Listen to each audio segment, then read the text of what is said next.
জামাতে ইসলামের আমির ডাক্তার শফিকুর রহমান বলেছেন, আওয়ামী লীগ নেতারা ভিন্ন মতের নেতাকর্মীদের উপর এতটাই নির্যাতন করেছে যে এখন বিচারের ভয়ে পালাতে গিয়ে খালে বিলে মাছের মতো ধরা পড়ছে।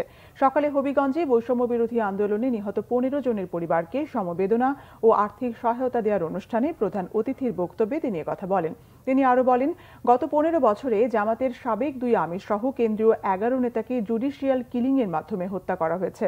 তাদের মধ্যে 5 জনকে ফাঁসিতে ঝুলিয়ে এবং 5 জনকে জেলে রেখে ও একজনকে জেলের বাইরে নৃশংসভাবে হত্যা করা হয়।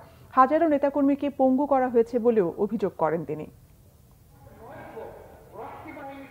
তারা দফায় দফায় আমাদেরকে পাকিস্তানে পাঠাতো। পাকিস্তানে আমাদের কোনো দিদির বাড়িও নাই, মামার বাড়িও নাই। এটা আমাদের দেশ। এই দেশ থেকে আমরা পালাইনি। যারা বলছিলেন পালাবেন না, আজকে পালাতে গিয়ে খালে বিলে ধরা পড়ছে তারা। এমন শাসন উপহার দিলেন, উন্নয়নের এমন রাজপথে উঠালেন জাতিকে, যে জাতি এখন খাল বিল থেকে যেভাবে মাছ করে সেইভাবে আপনাদেরকে করতেছে।